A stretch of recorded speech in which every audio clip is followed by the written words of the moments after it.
Assalamualaikum, selamat bergabung kembali di kanal YouTube Pancanomics. Semoga member selalu diliputi keberkahan dan keselamatan. Topik kita kali ini adalah solusi dari kerugian yang dialami PLN dan UMKM sekaligus negara. Skema pertama, sempurnakan konsep Cina dalam membuat proyek sains. Ingin Indonesia maju secara signifikan, maka berdoalah, semoga Allah segera hancurkan berhala otak Einstein yang berada di Museum Muter. Niscaya Indonesia sekaligus Asia berjaya atas Inggris dan sekutunya. Ekosistem inovasi, Fear Factor. Setelah Cina berinovasi membuat teknologi bulan dan matahari buatan, yang sempat menggemparkan dunia sains, maka saat itu juga pertumbuhan ekonomi negara tersebut meningkat. Kinerja ekonomi secara umum stabil dan tetap dalam kisaran yang wajar, dengan kemajuan yang dicapai di bidang-bidang tertentu, kata juru bicara Biro Statistik Nasional Mao Seng-yong pada konferensi pers. Peningkatan PDB 6,3% yang dicapai di tengah pertumbuhan ekonomi global lebih lambat, ekspansi perdagangan internasional lemah dan tekanan domestik yang menurun, membuat Cina masih menjadi salah satu ekonomi utama yang tumbuh tercepat di dunia, kata Mao. Maka kuncinya di sini bukanlah sekedar inovasi tingkat kroco yang tak mempunyai efek besar dan signifikan, tapi kuncinya ada di kesadaran triple helix yang mampu dan berkuasa untuk membuat perubahan besar serta revolusi mental secara hakikat dalam mendobrak sains Eropa sebagaimana yang dilakukan Cina. Skema kedua, buat rival proyek sains palsu Eropa. UMKM Indonesia yang dirahmati Allah. Saatnya mari bahu-membahu bersama Pancanomics untuk berekspansi mendunia dan melintas abad via inovasi tingkat tinggi. Sebagaimana pembahasan sebelumnya, dengan inovasi tingkat tinggi Cina mampu mengangkat ekonomi rakyatnya UMKM-nya, begitupun yang dilakukan Eropa. Ekosistem inovasi, Fear Factor nomor 3.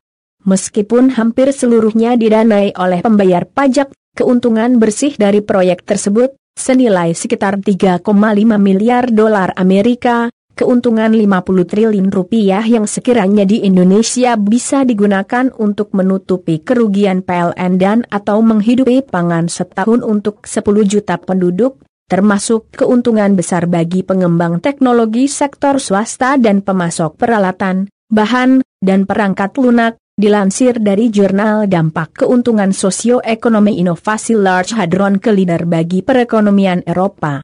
Contoh rival proyek sains yang menjadi peluang adalah di bidang fisika gravitasi yang rincian proyeknya bisa diperoleh dengan cara menghubungi langsung owner Pancanomics. Skema ketiga, hindari inovasi tingkat kroco untuk mengatasi masalah perusahaan besar apalagi sebuah BUMN. Karena akan berakibat kehancuran parah secara sistemik. Direktur Utama PT PLN Sofyan Basir mengakui perusahaannya merugi hingga Rp10 triliun dalam kurun 1 tahun. Dia mengklaim kerugian tersebut disebabkan pencurian listrik. Sofyan mengatakan pencurian tersebut dilakukan sektor industri dan rumah tangga. Pencurian listrik itu merata di seluruh wilayah Indonesia. Sofyan mengatakan kerugian Rp10 triliun setara dengan 3% dari omzet PLN Rp300 triliun. Karena itu, PLN sedang mengusahakan penggantian meteran listrik menggunakan smart meter. Meski harga satuan smart meter cukup mahal, Sofyan menuturkan PLN tetap memanfaatkan alat tersebut secara massal. Sebenarnya, inovasi dengan smart meter kurang tepat dilakukan karena tidak memberikan solusi pada rakyat miskin. Mari kita perhatikan analogi kasus teknik perang loncat katak. Apa itu strategi lompat katak? Strategi pertempuran Amerika Serikat di mana pasukan Amerika bergerak dari satu pulau ke pulau berikutnya untuk memukul mundur tentara Jepang. Teknik loncat katak dalam perang menghadapi Jepang saat Perang Dunia Kedua yang membuka jalan teknologi White Alice. Konsep ini bisa juga digunakan sebagai strategi bisnis online, yang namanya strategi maka tergantung subjek yang akan menggunakannya, apakah digunakan untuk kebaikan atau kejahatan. Contoh dalam strategi perang online sistem ini memiliki akun yang wajib banyak, Karena musuh bisnis selalu ada yang dengki dan membuat fitnah di setiap grup sehingga kadang pebisnis mengalami pemboikotan, dengan teknik ini maka akan mengatasi hal tersebut. Contoh yang selanjutnya, teknik ini sangat berbahaya pada perusahaan besar yang mungkin sedang terlalu hemat bahkan pelit untuk memusnahkan perusahaan tersebut secara bertahap namun pasti, contoh yaitu gerakan tuyul pengemudi online dan virus untuk sistem operasi Windows. Kadang perusahaan karena saking pelitnya mengambil langkah pecundang, yaitu contoh misal Gojek dan Grab dengan memodifikasi aplikasinya sedemikian rupa misal Grab Now. Justru hal ini salah, karena sebagai perusahaan besar seharusnya mengambil langkah inovatif yang lebih besar.